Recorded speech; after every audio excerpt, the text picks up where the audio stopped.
Big boss വീട്ടിൽ നിന്ന് ഒരു അതിഥി വന്നിരുന്നു. മറ്റാരുമല്ല, എല്ലാരും പ്രമോയിൽ കണ്ടിട്ടുണ്ടാവും, ദിലീപാണ്. പവി കെയർ ടേക്കർ എന്ന സിനിമയുടെ പ്രമോഷന് വേണ്ടിയിട്ടാണ് ദിലീപ് ബിഗ് ബോസിലേക്ക് വന്നത്. അങ്ങനെ വീട്ടിലുള്ള ബാക്കി കണ്ടസ്റ്റന്റ്സ് എല്ലാം ദിലീപിനോട് ചോദിക്കാൻ ആ സിനിമയെ റിലേറ്റ് ചെയ്തിട്ട് കുറെ ക്വസ്റ്റ്യൻസ് ഒക്കെ പ്രിപ്പയർ ചെയ്തിട്ടുണ്ടായിരുന്നു.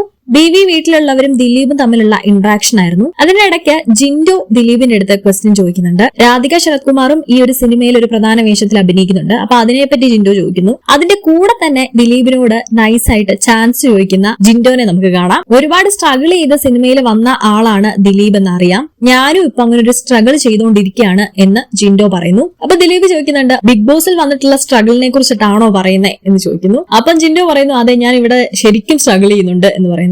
അതിന്റെ കൂടെ ജിൻഡോ പറഞ്ഞ ഇതാണ്, ഞാനും സിനിമയിലെ ചെറിയ ചെറിയ കഥാപാത്രങ്ങളൊക്കെ ചെയ്യുന്നുണ്ട്. എനിക്കും ഒരു ആക്ടർ ആവണമെന്ന് വളരെയധികം ഒരു മോഹമുണ്ട്. ഇപ്പം കിട്ടിയ ഒരു ചാൻസിൽ ഞാൻ ചോദിക്കുകയാണ്. ഇനി ഈ ചാൻസ് കിട്ടുമോന്ന് അറിയില്ല, നേരിട്ട് എപ്പം കാണാൻ പറ്റുമോന്ന് അറിയില്ല. അപ്പൊ ഈ ചാൻസ് ഞാൻ എനിക്ക് വേണ്ടി ഉപയോഗിക്കുകയാണ്. ദിലീപേട്ടന്റെ അടുത്ത പടത്തില് എനിക്കൊരു ചാൻസ് തരണം എന്ന് ജിൻഡോ ദിലീപിനോട് ചോദിക്കുന്നു. കിട്ടിയ അവസരം ഒട്ടും പാഴാക്കാതെ ആ അവസരത്തിൽ ഒരു ചാൻസ് ചോദിക്കുന്ന ജിൻഡോനെ നമുക്ക് അവിടെ കാണാം. ബാക്കി എല്ലാവരും ഇരുന്ന് ചിരിക്കുന്നുണ്ട്. ദിലീപ് അപ്പൊ പറയുന്നു, ജിൻഡോനെ അറിയാത്ത ആരുമില്ല, ജിൻഡോയുടെ ഡാൻസ് ഒക്കെ ഞാൻ കണ്ടിരുന്നു, ജിൻഡോനെ അറിയാത്ത ആരാണ് ഉള്ളത് എന്ന് ദിലീപ് അങ്ങോട്ട് ചോദിക്കുന്നുണ്ട്. അപ്പൊ ഈ ചോദ്യം കേട്ടിട്ട് മുഖവും വീർപ്പിച്ചിരിക്കുന്ന ഒരാളെ നമുക്ക് കാണാം. അത് മറ്റാരുമല്ല, ഗബ്രിയാണ്. പുറത്ത് ഏതായാലും ജിൻഡോയ്ക്ക് നല്ലൊരു ജനപിന്തുണ ഉണ്ടെന്നുള്ള ഒരു സൂചനയാണ് ദിലീപ് കൊടുത്തത്. ചില കണ്ടസ്റ്റന്റ്സിന് ചില ഹിന്റും കൊടുത്തിട്ടാണ് ദിലീപ് പോകുന്നത്. ഏതായാലും കിട്ടിയ അവസരം ഒട്ടും പാഴാക്കാതെ അടുത്ത സിനിമയിൽ ഒരു അവസരവും കൂടി ചോദിച്ചിരിക്കുകയാണ് ജിൻഡോ.